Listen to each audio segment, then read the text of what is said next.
Hai anak-anak hebat dan cerdas, jumpa lagi dengan Ibu di tema 8, subtema 1, muatan pelajaran Bahasa Indonesia untuk kelas 2 SD.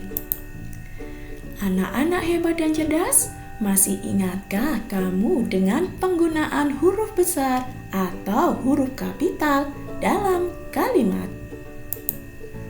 Nah, sekarang mari kita pelajari penggunaan huruf besar atau huruf kapital. Huruf kapital digunakan pada huruf pertama di awal sebuah kalimat. Huruf kapital juga digunakan saat menulis kata Tuhan.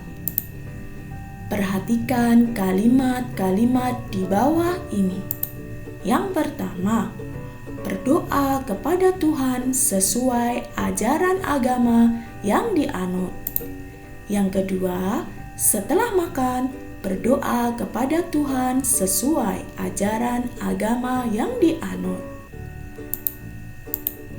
Huruf kapital juga dipakai sebagai huruf pertama kata ganti Tuhan. Kata ganti Tuhan yang sering digunakan misalnya, yang pertama, Yang Maha Esa. Kedua, Yang Maha Kuasa.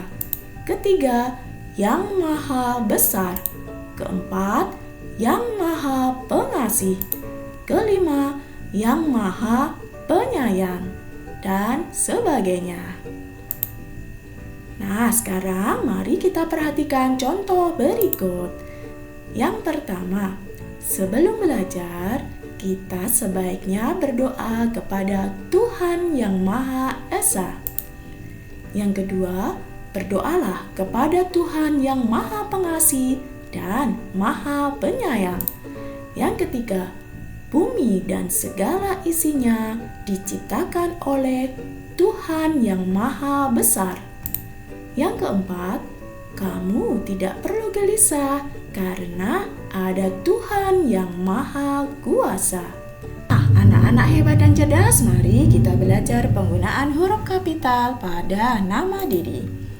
Kita sudah mempelajari penggunaan huruf kapital untuk menulis kata Tuhan dan kata ganti Tuhan.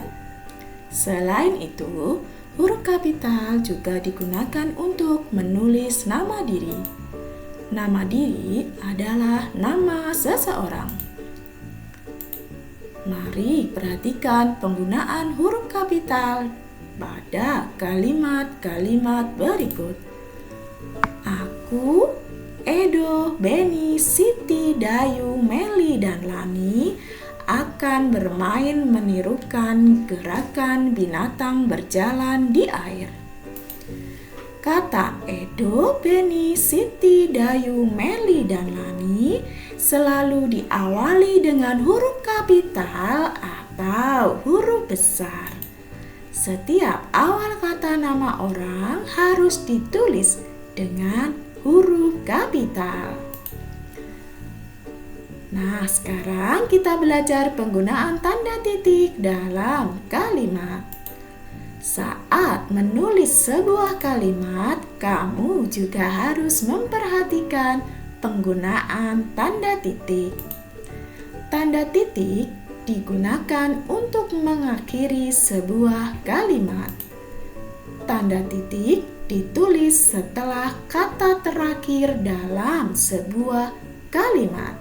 Nah, coba tulis kembali kalimat berikut dengan benar. Tulislah dengan memperhatikan penggunaan huruf kapital dan tanda titik. Ayah dan Udin sama-sama memperbaiki jam dinding. Perhatikan, kata yang belum menggunakan huruf kapital adalah ya benar, ayah. Ayah seharusnya memakai huruf kapital karena terletak di awal kalimat.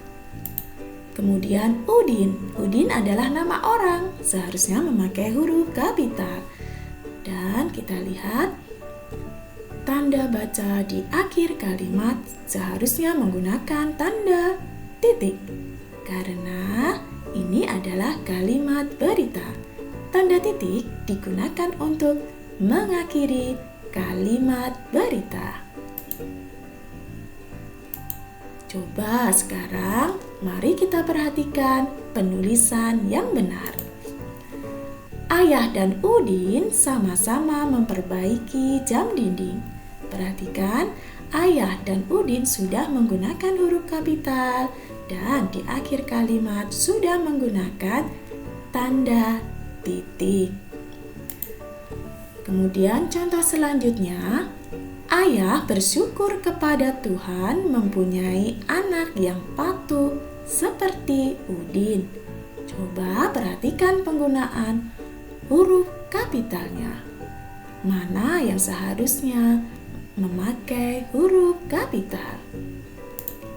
Ya, yang pertama adalah ayah. Ayah seharusnya memakai huruf kapital karena terletak di awal kalimat.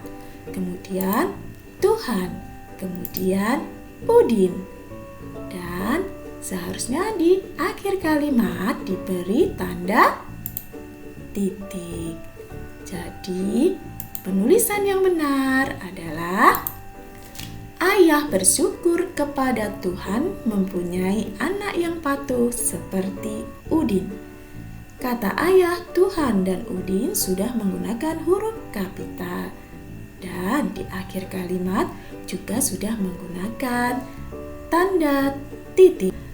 Nah, sekarang mari kita amati gambar berikut dengan teliti. Tulislah kalimat yang sesuai berdasarkan gambar. Perhatikan penggunaan tanda titik dengan benar. Perhatikan gambar dengan baik. Contoh kalimatnya adalah Ayah dan Udin sedang bermain catur. Gambar kedua, perhatikan. Contoh kalimatnya adalah Joyce sedang bermain dengan boneka kesayangannya. Perhatikan penulisan huruf kapitalnya dan tanda bacanya. Kamu bisa membuat dengan kalimat yang lainnya. Ingat, selalu perhatikan penggunaan huruf kapital dan tanda baca yang tepat. Nah, sekarang mari kita amati gambar di bawah ini dengan teliti. Perhatikan percakapan yang terdapat dalam gambar. Kata ibu, hati-hati bermain ya nak, walaupun terlihat terang, perhatikan benda-benda di sekitarmu. Hati-hati juga ketika berjalan. Duri dan pecahan kaca bisa saja terinjak kalau tidak berhati-hati. Kata kakak Udin, iya ibu, kami akan berhati-hati. Kami juga tidak akan bermain jauh-jauh, hanya di sekitar rumah saja. Nah, sekarang mari kita perhatikan penggunaan tanda baca titik pada percakapan berikut. Yang pertama terletak di sini, yang kedua, yang ketiga, yang keempat, dan yang kelima. Pada teks percakapan ini, tanda titik digunakan pada akhir kalimat. Nah, sekarang mari kita belajar penggunaan tanda tanya dalam percakapan.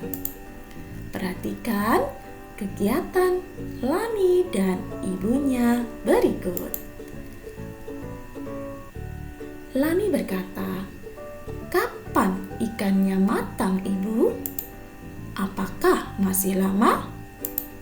Ibu menjawab, "Sebentar lagi, Nak. Mungkin 5 menit lagi. Bisakah kamu menunggunya sebentar lagi?" Nah, kalimat yang dicetak tebal dalam percakapan di atas adalah kalimat tanya. Perhatikan, kalimat tanya diakhiri dengan tanda tanya. Kalimat tanya adalah kalimat yang dibuat menggunakan kata tanya.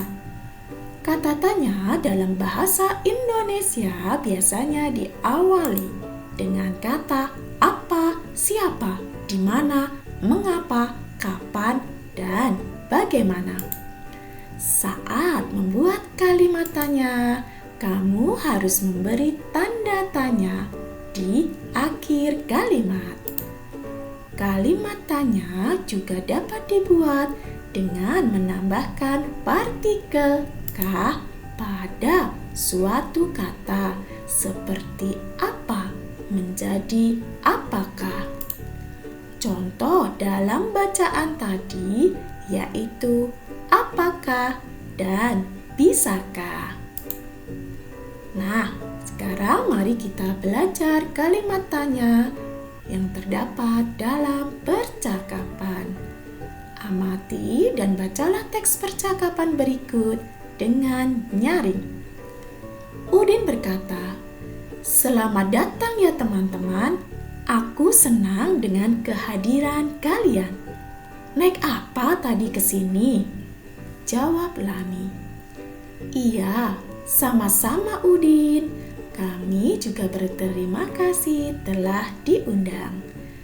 Kami tadi naik sepeda." "Siapa saja yang diundang Udin? Pukul berapa acaranya dimulai?" jawab Udin. "Yang diundang ada tetangga, teman-teman, dan juga ibu guru. Acaranya dimulai pukul 2 siang. Tapi di mana ibu guru ya? Bagaimana kalau sambil menunggu kita minum saja dulu?" jawab Edo. "Baiklah Udin, sebelum minum kita harus berdoa. Jangan lupa memegang gelas dengan hati-hati agar tidak pecah. Siapa yang mau memimpin doanya?" Benny menjawab, "Biar aku saja. Sebelum minum, mari kita berdoa menurut ajaran masing-masing. Berdoa, mulai." Nah, anak-anak hebat dan cerdas, mari kita perhatikan kalimat tanya dalam percakapan berikut. Yang pertama, "Naik apa tadi ke sini?" Yang kedua, "Siapa saja yang diundang Udin?" Yang ketiga, "Pukul berapa acaranya dimulai?"